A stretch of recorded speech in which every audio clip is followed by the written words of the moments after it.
So this is one of my favorite tactics in this entire course. In this video, we'll discuss how to write an email now and send it later using a feature called delayed delivery. We'll also discuss why you should use it and how it can help you out. So let's start with what is delayed delivery for those of you who don't know. That's basically a feature in Microsoft Outlook that allows you to write an email message now and automatically send it at a later time or date.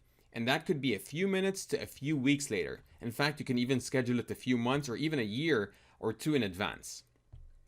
And most email programs have this as an existing built-in feature. They just call it a different name. I think one is called like Send Later, but some do require an additional plugin.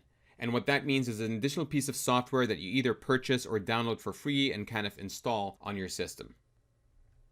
And even though I'm covering only Microsoft Outlook in this video, simply Google how do I delay sending my emails using your own program to learn about how to use it in your own tool. So let me go over a quick demo on how to use delayed delivery in Microsoft Outlook. All right, so this is an email message I just typed to Sam, asking him not to forget to download the report before his executive meeting because he might not have access to it on site. And this is the sort of email I want to send ahead of time so that it serves as a reminder for Sam right before his meeting. And just as a side note here, I'm using the Outlook 2013 version, so what I'm about to show you might be a little bit different in your own version of Outlook. But basically what you do to send an email using delayed delivery is you go here to the top where it says options and click on that. And then click on this icon over here that says delayed delivery. And then it'll pop up this window that gives you an option that says do not deliver before and a specific date and a specific time that you can select. So you can go out anytime into the future, let's say September 21st, and then choose a time. I usually like to send it again during business hours, so let's say 3 p.m. for Sam. And what happens here is that once you set the date and time, Outlook will not deliver that email before that time or date.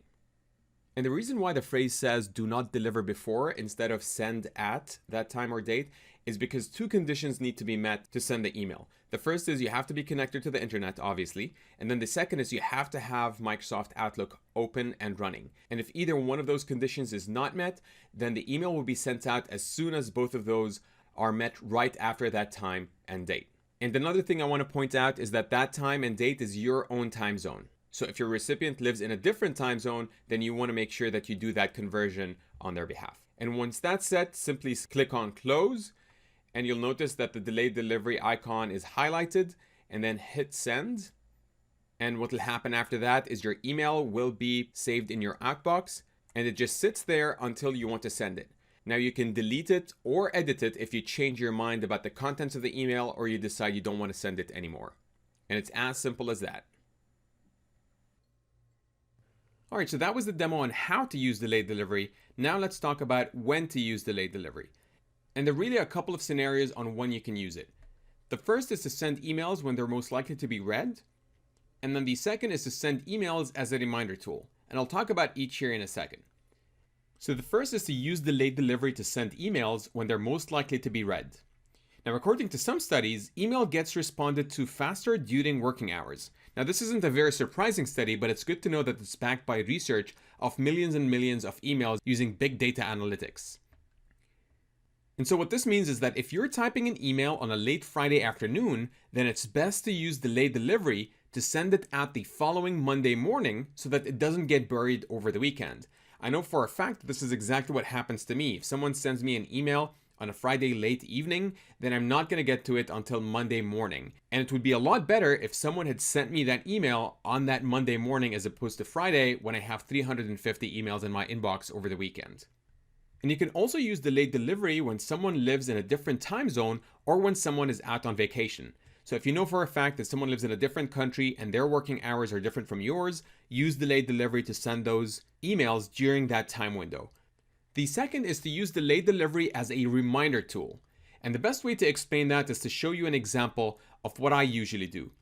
So let's say we take a typical month. Let's say this is February and that today is the 1st of February and there's a due date for a compliance training exercise on the 28th. What I usually do is I send an email on the 1st, which is today, to ask my team to complete that training by the 28th. But then what I also do is I send two additional emails.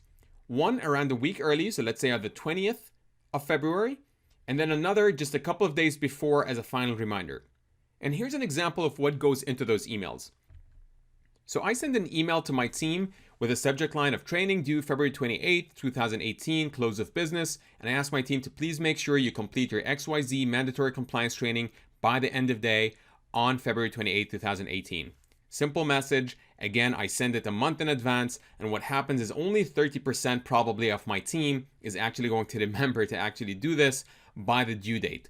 So to avoid worrying about it, I send an email a week in advance on the 20th that serves as an additional reminder, and I kind of change the subject line here to reflect a different reminder. And I ask the team as a friendly reminder to make sure they complete it. And then the day or a couple of days before the due date, I give them a final reminder so that they know that they need to complete it by that date and that I'm not sending any more reminders. Again, it just takes the worry off my own mind. I do that a month in advance and I don't have to think about it twice. All right, and as a bonus tip, it's a good idea to CC yourself.